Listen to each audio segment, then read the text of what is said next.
ನಮಸ್ಕಾರ. Amitha's kitchen and life ಸ್ಟೈಲ್ಗೆ ಸ್ವಾಗತ. ಸ್ನೇಹಿತರೆ, ಇವತ್ತು ನಾನು ಆಲೂಗೆಡ್ಡೆ ಇಲ್ಲ ಬಟಾಟೆಯನ್ನು ಉಪಯೋಗಿಸಿಕೊಂಡು ಒಂದು ಸ್ವೀಟ್ ರೆಸಿಪಿಯನ್ನು ಮಾಡ್ತಾ ಇದ್ದೇನೆ. ತುಂಬಾ ಸೊಗಸಾದ ರುಚಿಯಾದ ಒಂದು ರೆಸಿಪಿ. ಇದಕ್ಕೆ ನಾನಿಲ್ಲಿ ಸಕ್ಕರೆಯನ್ನು ಉಪಯೋಗಿಸ್ತಾ ಇದ್ದೇನೆ. ನೀವು ಬೇಕಾದ್ರೆ ಬೆಲ್ಲವನ್ನು ಕೂಡ ಉಪಯೋಗಿಸಿಕೊಂಡು ಮಾಡಬಹುದು. ತುಂಬಾನೇ ಹೆಲ್ದಿ ಆದ ಒಂದು ರೆಸಿಪಿ. ಸಣ್ಣ ಮಕ್ಕಳಿಗೆ ಅಂದ್ರೆ ಸಣ್ಣಕಲ್ಲಿರ್ತಾರಲ್ಲ ಅಂತ ಮಕ್ಕಳಿಗೆ ಇದನ್ನೆಲ್ಲ ಕೊಟ್ರೆ ಉಂಟಲ್ಲ ಪುಷ್ಟಿ ಆಗ್ತಾರೆ ಮಕ್ಕಳು. ನೀವು ಒಂದ್ಸಲ ಟ್ರೈ ಮಾಡಿ. ಹಾಗಾದ್ರೆ ಬನ್ನಿ ಅಮಿತಾಸ್ ಕಿಚನ್ಗೆ ಹೋಗೋ ರೆಸಿಪಿ ನೋಡ್ಕೊಂಡು ಬರುವ. ಆಲೂಗೆಡ್ಡೆ ಮುಳುಗುವಷ್ಟು ನೀರು ಹಾಕಿ ಕುಕ್ಕರಲ್ಲಿ ಇಟ್ಟಿದ್ದೇನೆ. ಇನ್ನು ಇದೊಂದು 3 ವಿಶಿಲ್ ಬರಲಿ, ಆರ ತನಕ ಕೂಗಿಸ್ಕೊಂಡ್ರೆ ಆಯ್ತು. ಆಲೂಗೆಡ್ಡೆಯನ್ನು ಒಂದು 3 ವಿಶಿಲ್ ಹಾಕಿ ಬೇಯಿಸ್ಕೊಂಡಿದ್ದೇನೆ. ಇವಾಗ ಇದರ ಸಿಪ್ಪೆ ಎಲ್ಲ ತೆಗೆಯುವ.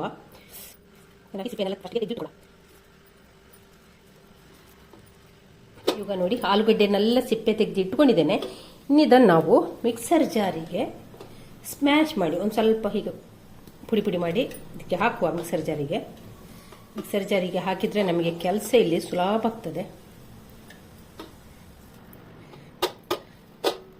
ಇವಾಗ ಈ ಆಲೂಗಡ್ಡೆನೆಲ್ಲ ಗ್ರೈಂಡ್ ಮಾಡಿಕೊಳ್ಳುವ. ನೀವು ಚೆನ್ನಾಗಿ ಸ್ಮ್ಯಾಶ್ ಮಾಡಿದ್ರೂ ಆಗ್ತದೆ, ಗ್ರೈಂಡ್ ಮಾಡಿದ್ರೆ ಕ್ಲೀನ್ ಆಗಿ ಎಲ್ಲ ಕೂಡ ಗ್ರೈಂಡ್ ಆಗ್ತದೆ. ಇವಾಗ ನೋಡಿ ಆಲೂಗೆಡ್ಡೆಯನ್ನು ಗ್ರೈಂಡ್ ಮಾಡಿಕೊಂಡಾಯ್ತು. ಈಗ ನಯವಾಗಿ ಗ್ರೈಂಡ್ ಮಾಡಿಕೊಳ್ಬೇಕು. ಸ್ಮ್ಯಾಶ್ ಮಾಡಿದ್ರೂ ಆಗ್ತದೆ. ಇನ್ನಿದನ್ನು ನಾವು ಇವಾಗ ಇಲ್ಲಿ ಸ್ಟವ್ ಮೇಲೆ ಕಡಾಯಿಗೆ ತುಪ್ಪ ಹಾಕಿ ಇಟ್ಟಿದ್ದೇನೆ.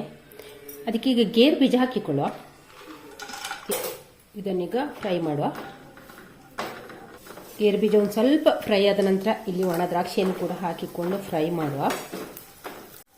ಇವಾಗ ಇಲ್ಲಿ ಫ್ರೈ ಆದಂಥ ಗೋಡಂಬಿ ಮತ್ತು ದ್ರಾಕ್ಷಿಯನ್ನು ಒಂದು ಪ್ಲೇಟ್ಗೆ ತೆಗೆಯುವ. ಇವಾಗ ಇದೇ ಕಡಾಯಿಗೆ ಇನ್ನೊಂದು ಸ್ವಲ್ಪ ತುಪ್ಪವನ್ನು ಹಾಕಿಕೊಳ್ಳುವ. ರುಬ್ಬಿದಂಥ ಆಲೂಗಡ್ಡೆ ಪೇಸ್ಟನ್ನು ಇಕ್ಕಿ ಹಾಕಿಕೊಳ್ಳುವ.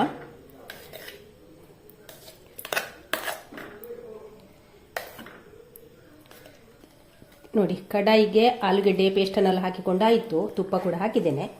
ಇವಾಗ ಇದನ್ನು ತುಪ್ಪದಲ್ಲಿ ಒಂದು ಸ್ವಲ್ಪ ಹಸಿ ವಾಸನೆ ಹೋಗೋ ತನಕ ಫ್ರೈ ಮಾಡುವ.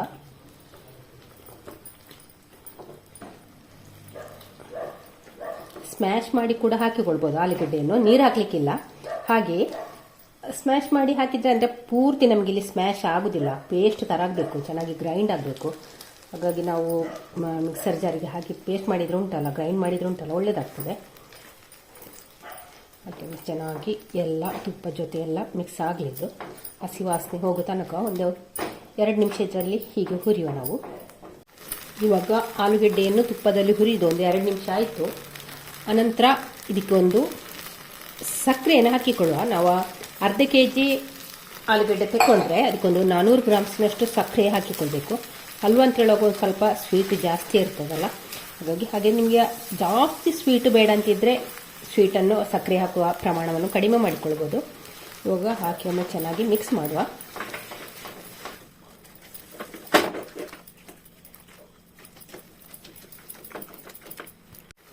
ಇವಾಗ ನೋಡಿ ಸಕ್ಕರೆ ಪೂರ್ತಿ ಕರಗಿದೆ. ಹಾಗೆ ನೋಡಿ ಇವಾಗ ಆಲೂಗಡ್ಡೆಯ ಮಿಶ್ರಣ ನೋಡಿ ಈ ರೀತಿ ಬಂದಿದೆ. ಚೆನ್ನಾಗಿ ಇನ್ನು ಕೈ ಬಿಡದೆ ಉರಿಯನ್ನು ಮೀಡಿಯಂ ಫ್ಲೇಮಲ್ಲಿ ಇಟ್ಟುಕೊಂಡು ಒಮ್ಮೆ ಚೆನ್ನಾಗಿ ಮಿಕ್ಸ್ ಮಾಡುವ. ಇವಾಗ ಇಲ್ಲೊಂದು ಸ್ವಲ್ಪ ತುಪ್ಪವನ್ನು ಹಾಕಿಕೊಳ್ಳುವ. 1 ಟೇಬಲ್ ಸ್ಪೂನು ತುಪ್ಪ ಹಾಕಿದ್ದೇನೆ. ಹಾಕಿ ಒಮ್ಮೆ ಚೆನ್ನಾಗಿ ಮಿಕ್ಸ್ ಮಾಡುವ. ಇವಾಗ ಇಲ್ಲಿ ಇನ್ನೊಂದು ಸ್ಪೂನು 1 ಟೇಬಲ್ ಸ್ಪೂನ್ ಅಷ್ಟು ತುಪ್ಪ ಹಾಕಿದ್ದೇನೆ. ಈಗ ನಾನಿಲ್ಲಿ ಟೋಟಲಿ 3 ಟೇಬಲ್ ಸ್ಪೂನ್ ಅಷ್ಟು ತುಪ್ಪವನ್ನು ಹಾಕಿದ್ದೇನೆ. ಹಾಕಿ ಒಮ್ಮೆ ಚೆನ್ನಾಗಿ ಮಿಕ್ಸ್ ಮಾಡುವ.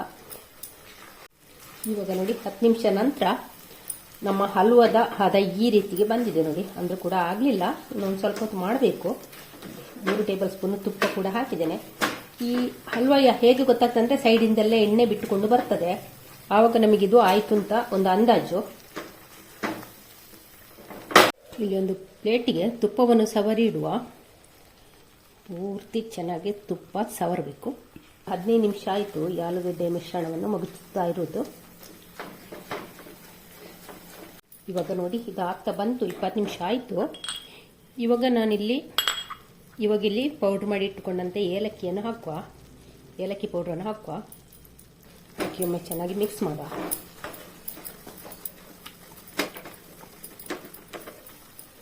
ಇವಾಗ ಅದರ ಜೊತೆಯಲ್ಲಿ ಹುರಿದು ಇಟ್ಟುಕೊಂಡಂಥ ಗೋಡಂಬಿ ಮತ್ತು ಒಣ ದ್ರಾಕ್ಷಿಯನ್ನು ಕೂಡ ಹಾಕಿಕೊಳ್ಳುವ.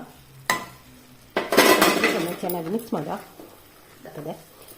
ಹಾಕಿ ಒಮ್ಮೆಲ್ಲ ಚೆನ್ನಾಗಿ ಮಿಕ್ಸ್ ಮಾಡುವ. ಈ ಗೋಡಂಬಿ ಮತ್ತು ದ್ರಾಕ್ಷಿ ಎಲ್ಲ ಕಡೆ ಹೊಂದಿಕೊಳ್ಬೇಕು. ಆ ರೀತಿ ಒಮ್ಮೆ ಮಿಕ್ಸ್ ಮಾಡಿಕೊಳ್ಳ. ನೋಡಿ, ಇವಾಗ ಇದಾಯಿತು. ಸ್ಟವ್ ಆಫ್ ಮಾಡಿದ್ದೇನೆ. ಆಫ್ ಮಾಡಿ ಒಂದು ಸ್ವಲ್ಪ ಹೀಗೆ ಎಲ್ಲ ಚೆನ್ನಾಗಿ ಮಿಕ್ಸ್ ಆಗಲಿ ಅಂತ ನಾನು ಇದನ್ನು ಮಗುಚ್ತಾ ಇದ್ದೇನೆ. ಈಗ ಹಲ್ವವನ್ನು ತುಪ್ಪ ಸವರಿದ ಪ್ಲೇಟಿಗೆ ಹಾಕುವ. ಹಾಕಿ ಒಮ್ಮೆ ಚೆನ್ನಾಗಿ ಸ್ಪ್ರೆಡ್ ಮಾಡುವ. ತುಂಬ ತೆಳ್ಳಗೆ ಮಾಡೋದು ಬೇಡ, ಒಂದು ಸ್ವಲ್ಪ ದಪ್ಪನೇ ಇರಲಿ. ಎಲ್ಲ ಸವರಿದ ನಂತರ ಹೀಗೆ ಒಂದು ಸ್ವಲ್ಪ ಕ್ರಾಸ್ ಮಾಡಿ ಇಟ್ಟುಕೊಳ್ಳುವ. ಅಂದರೆ ಇದು ನಮಗೆ ಸ್ವಲ್ಪ ಸ್ಪ್ರೆಡ್ ಆಗಬಾರ್ದು, ಇಳಿದು ಹೋಗಬಾರ್ದಲ್ಲ. ಸ್ವಲ್ಪ ಗಟ್ಟಿಯಾಗೋ ತನಕ ನಾವು ಹೀಗೆ ಇಟ್ಟುಕೊಳ್ಳುವ. ಒಂದು ಹಲ್ವ ಇನ್ನು ಅಗಲಕ್ಕೆ ಹೋಗದ ಹಾಗೆ ಇಲ್ಲಿ ಒಂದು ಸ್ವಲ್ಪ ಎತ್ತರಕ್ಕೆ ಮಾಡಿ ಇಟ್ಕೊಂಡಿದ್ದೇನೆ. ಇದು ಪೂರ್ತಿ ತಣ್ಣಗಾಗಲಿಕ್ಕೆ ಬಿಡುವ. ಇವಾಗ ನೋಡಿ, ನಮ್ಮ ಹಲ್ವ ಪೂರ್ತಿ ತಣ್ಣಗಾಗಿದೆ. ಇನ್ನಿದನ್ನು ನಾವು ಕಟ್ ಮಾಡಿಕೊಳ್ಳುವ. ಯಾವ ಶೇಪಿಗೆ ಬೇಕಾದರೂ ಕಟ್ ಮಾಡಿಕೊಳ್ಬೋದು.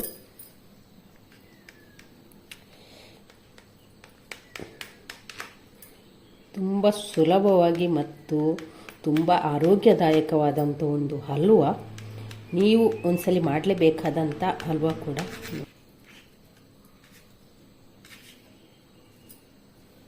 ನೋಡಿ ಯಾವ ರೀತಿ ಇದೆ, ಟೆಕ್ಸ್ಚರ್ ನೋಡಿ ಯಾವ ರೀತಿ ಇದೆ ಅಂತ.